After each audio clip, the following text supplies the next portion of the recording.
Well, hey peepers, it's me again, Marty. Sitting here listening to the rain. It's pretty much stopped now. It's just whatever's falling out of the trees and what's coming down the spout here. I sitting there staring in one spot. You know them old. I don't even know if they got them anymore. I'm not certain. There's pictures that look like just a bumbled mess looking, but if you stare at them long enough, you see a picture.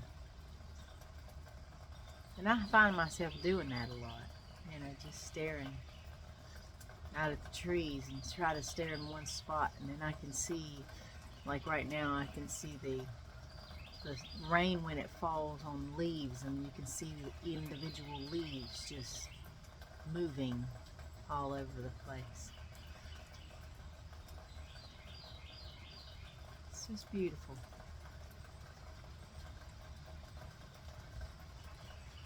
Just enjoying what God gives us. Enjoying what God gives us.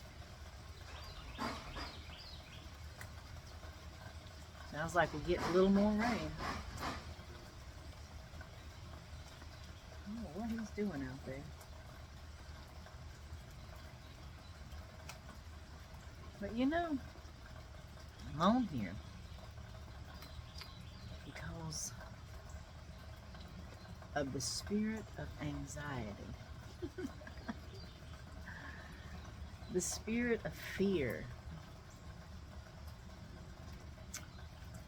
that brings forth the spirit of stress.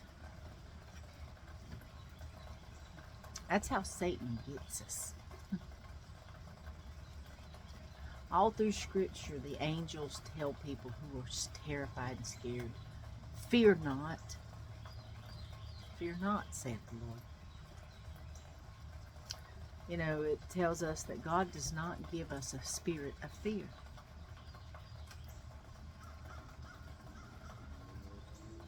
Yet, even as Christians, we get that fear. And that's because Satan knows our weakness. And we let him have it. We let him have it because we hold things so dear to our hearts, to our minds. And as Christians, this is going to be a harsh word, we have to kill that fear. We have to kill that stress. And we have to kill that anxiety.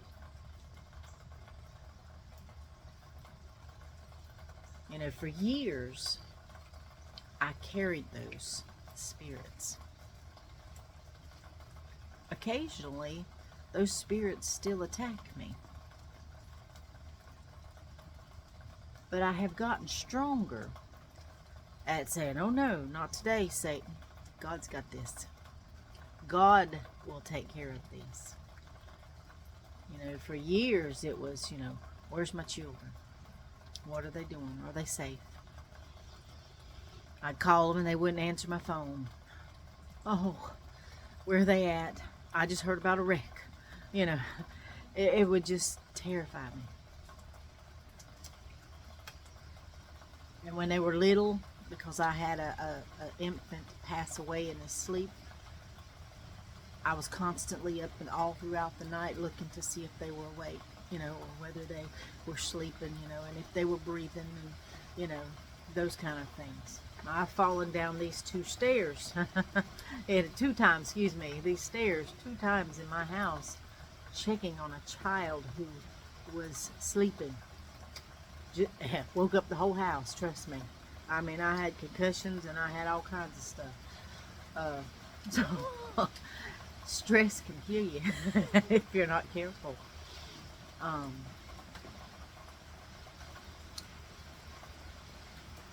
But I was letting it rule my life.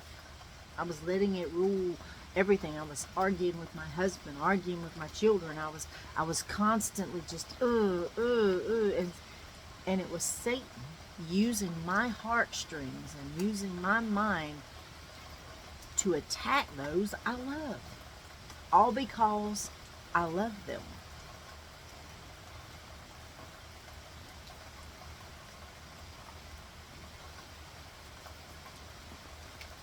You know, they didn't even live at home.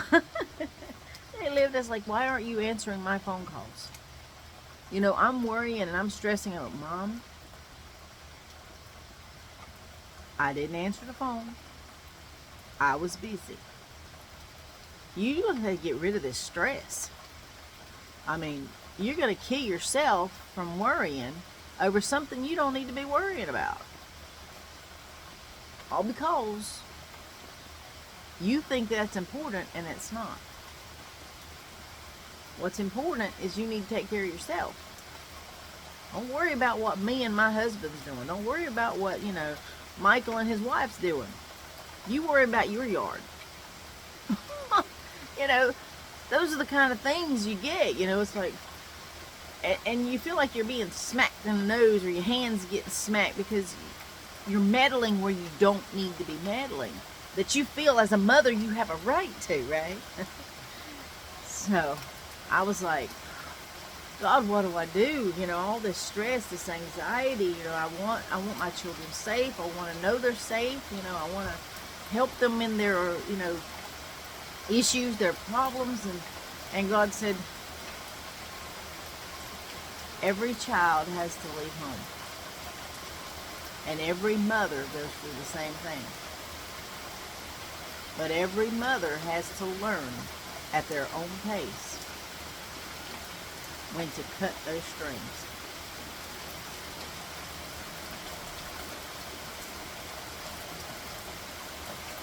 And I hadn't cut them strings. Even though my children were not in my home, I was still worrying about them. I was still stressing about them. And God said, give them to me. Well, I have. No, you haven't. Because if you had, you wouldn't be sitting here stressing. You really don't think that I, your God, your Creator, can take care of them in your world because, well, why? It's called lack of faith in God. Because you think you can do better than I can. No, I don't think I can do better than God. Undoubtedly you do, because you seem to think that if you put him in my hands, or you put her in my hands, that I can't keep them safe like you asked. So you got to worry and stress whether or not they're safe or not. Well, no, that's not. Yes, that is it. But you're using the excuse as a mother's love, a mother's, I gave you those feelings. I know your heart.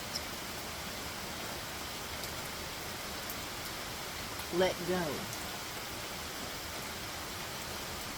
I have plans for their life, and they can't do it if you're smothering them. And I'm like, how do I do this? How do I let go then? Because they're my children. You gave them to me. I birthed them. I don't want them. I've already had one die. That kind of stuff.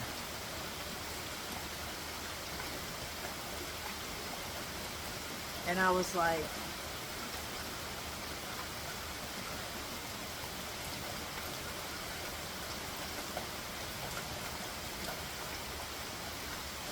how do I? And I was just so,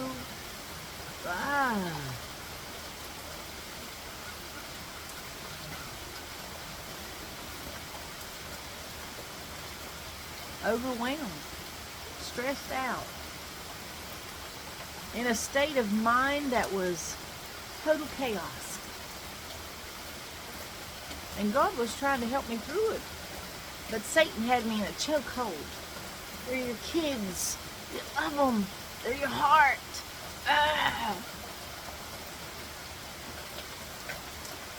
See, I'm not one of them moms who can just say, bye, hope I never see you again, I'm one of those moms that's like, well, call me. If you need anything, I'm right here. calling every other day. And it was every day till I finally let go. Now it's at points that, you know, I'll text or I'll call. They don't answer. They might answer a week later. Or, 12 hours later. That's okay. They're in God's hands. God takes care of them. But I had to, that's a harsh word, kill those spirits that were strangling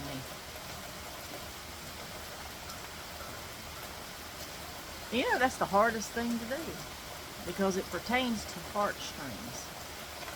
It pertains to my feelings.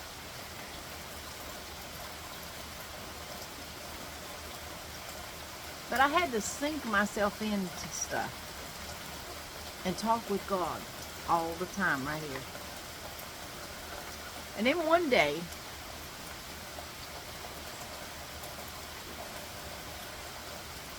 this brainy idea came up. I know where it came from. And it was, what is your biggest fear?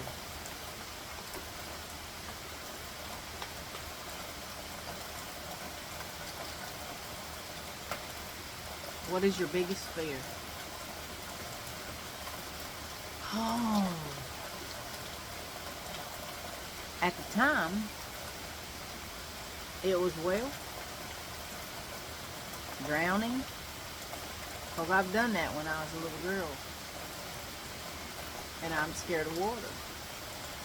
Not like a bath or a jacuzzi or, I don't go out into the ocean maybe to knee deep maybe. I don't get in a pool that's over my head, because when I was little, my brother thought that, throwing me in the pool or pushing me over into the pool saying swim or drown, and I drowned. But they brought me back. They got me back, and all I could hear was, could hear my brothers echoing, "Don't tell mom and dad, don't tell mom and dad," But, so I was scared of that. It was a fear, a terror fear. And I'm not scared of that no more.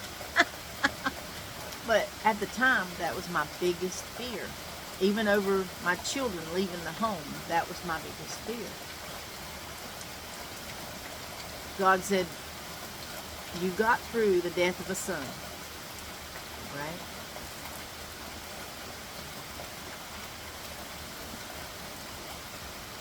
You got through it. I said, yes. But I sunk all my time into the other two. All my energy, all my anxiety went out the door because I put myself into something else, which was the other two children. To make sure they graduated, make sure that they had a good life, the best life I knew that I could give them. I tried so hard that even to the point that I was actually neglecting my husband because I was putting all my energy into the children. But he was working all the time anyway and hanging out with his friends. I didn't think, anything about it. But it could have been me pushing him to do that because I was so taking care of the children, making sure they were clean, making sure the house was clean, making sure dinner was ready, making sure their homework was done, taking them to football practice, doing all these things while he was on second or third shift. When he was home, I was working. When he was, at work, I was taking care of kids. So on the weekends, I was constantly taking care of kids, doing what I do. He'd go do what he's going to do. So, then when my children left, it was just me and him. Living with each other like strangers. Because we had never really coexisted with one another. I had the kids doing, and he was doing his thing. And now, we have learned to be together. Um, that was a challenge in itself, because the things I like, he doesn't like. The things he likes, I don't like. So we are totally opposites of one another. We found that out, but one thing we do enjoy is being home. We found something that was in common. And the other thing that we found in common is that we love each other in our souls. Not just in our minds, but in our souls. And that's all that matters. And so our favorite place is to be at home. Him doing his thing over there and me doing my thing over here. And we enjoy going and, looking at waterfalls, taking long rides, going and visiting different things. We do enjoy those things together. We are learning each other and being in love doing it. But children seem to divide constantly. And you don't realize that until you're left at home with the other half, without children in the mix. It's quiet. It can be scary even. But I got over my anxiety of my children because every woman who really cares, or parent, even if it's a man, eventually gets the understanding when you're overstepping your bound and that child has to snap at you. Mom, I'm okay. Why are you always in my business? Are you not going to let me grow up? I don't want to be mean to you. And you're making me be mean. Or making me feel like I'm being mean because you keep trying to control me. Those kind of things is what I was getting. And it's like, no, I'm not trying to control you. I'm just trying to explain why what you're doing isn't good. I'm trying to give you wisdom. No, you're not giving me wisdom. You're trying to control me like you always have. Mama knows best, so do what Mama says. Well, I'm sorry. I need to experience life, and you need to step back. When you get that kind of stuff, and then you just really don't want to listen, and then all of a sudden your child has to go, stop. Right now. Let me live my life. I'm grown. I'm an adult. Let me do and then they stop returning your calls. They stop answering your phone calls. Oh, I've been there. Because as a parent, you worry. But you also overstep a bound. Did your mother do that? Did you ever have to put her in her place? If not, think about that. Your transition into adulthood was a gentle transition and did well. But you're making your child hate you because you're chokeholding, because you're in a chokehold. You're taking out your chokehold on your children. I figured that out. I was taking out my chokehold of anxiety on my kids. And that's not. And that causes division between family. And your children don't want to come around. Does that mean you just let them go out there and do bad things? No. You watch them. You see what they're doing.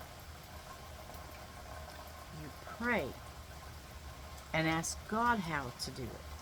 How to, maneuver. And if God tells you, just stop, let them learn. If you were to die today, how are they going to know how to do anything if you don't let them learn? You're not there to go, hey, blah, blah, blah, blah, blah, blah. And I was like, and so when God was telling me that, I was like, then how do I stop? He said, you have to kill the spirit. Well, how do I kill the spirit? What is your biggest fear? At the time, it was drowning. He says, then you need to physically, in the spiritual world, drown it. How do I do that? Well, in the real world, I can see everything. When I shut my eyes and I imagine that is a spirit world, and I imagine walking out on a pier or through a door or whatever it is, and on the other side is water.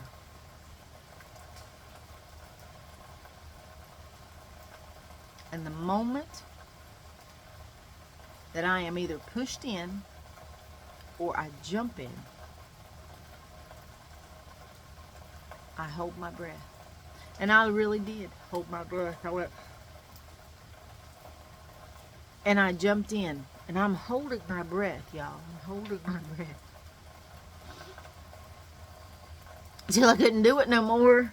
And I could see myself. I was in the water. I was on the bottom. And then I imagined myself taking that deep breath underwater and it filling my lungs. And I opened my eyes really quick because it was that real. He said, it's gone.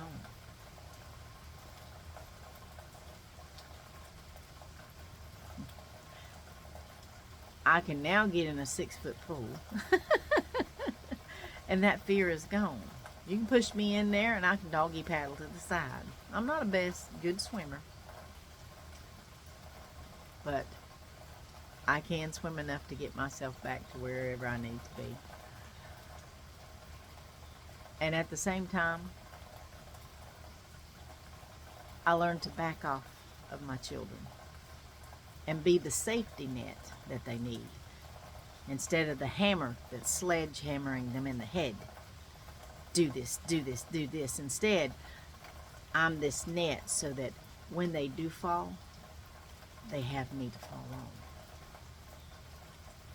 And they're not looking at the phone going, oh dear God, it's Mom again. We're not answering that right now, So I had to learn to back off. And the empty nest syndrome is not easy, y'all. It's not easy. But nobody said life was going to be easy. And we have to learn lessons in life, and that's one of the biggest lessons for a parent. Could you imagine God having to watch his son be killed on a cross? How horrible is that? How about Mary? I had to be reminded of that from God, Your children are alive. All but the one, of course. But you still get to watch them. You get to watch them learn and grow and make mistakes and get them coming to you if they need a shoulder. He said, Mary didn't have that with my son. Mary had to watch her son, who was innocent, be brutally hurt and put on a cross until he died.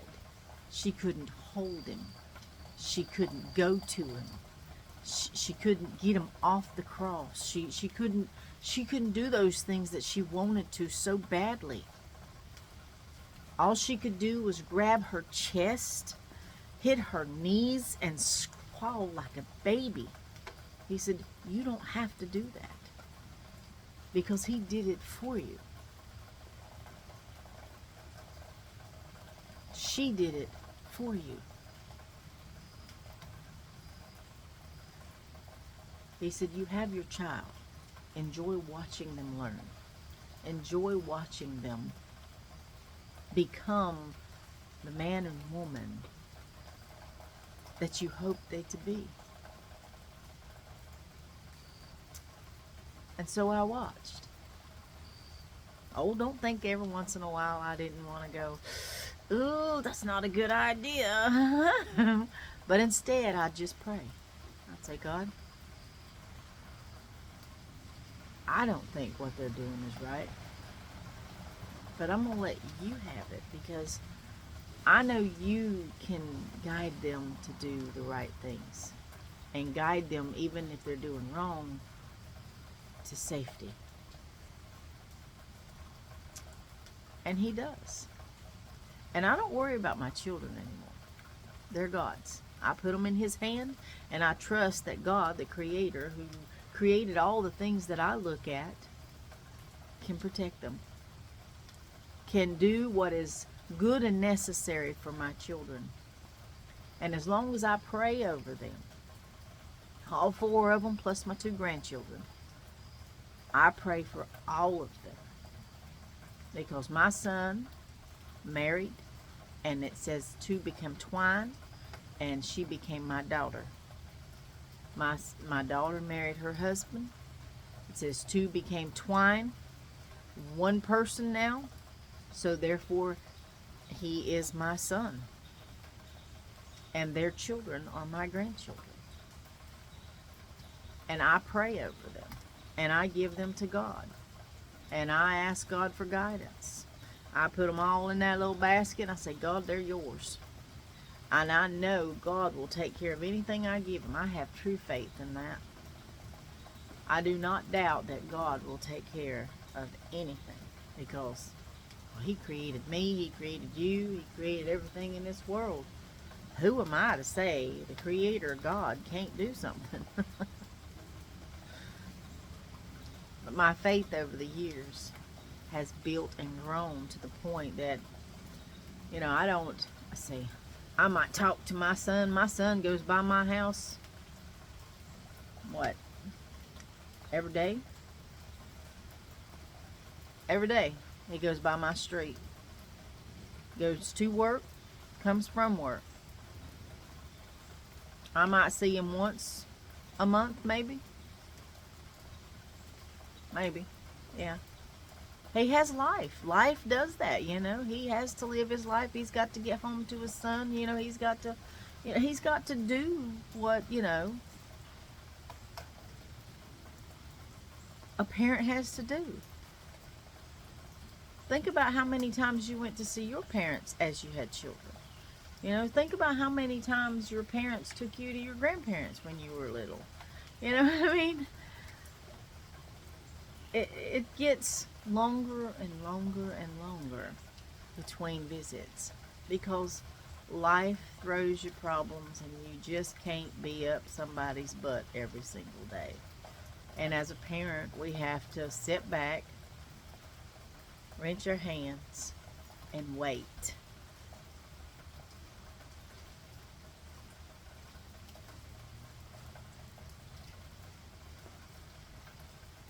Or pick up the phone and say, hey, what are you doing today? Well, I got this. Oh, okay. Well, instead of, I can come over, we can do something. It's, well, I just wanted to hear your voice today.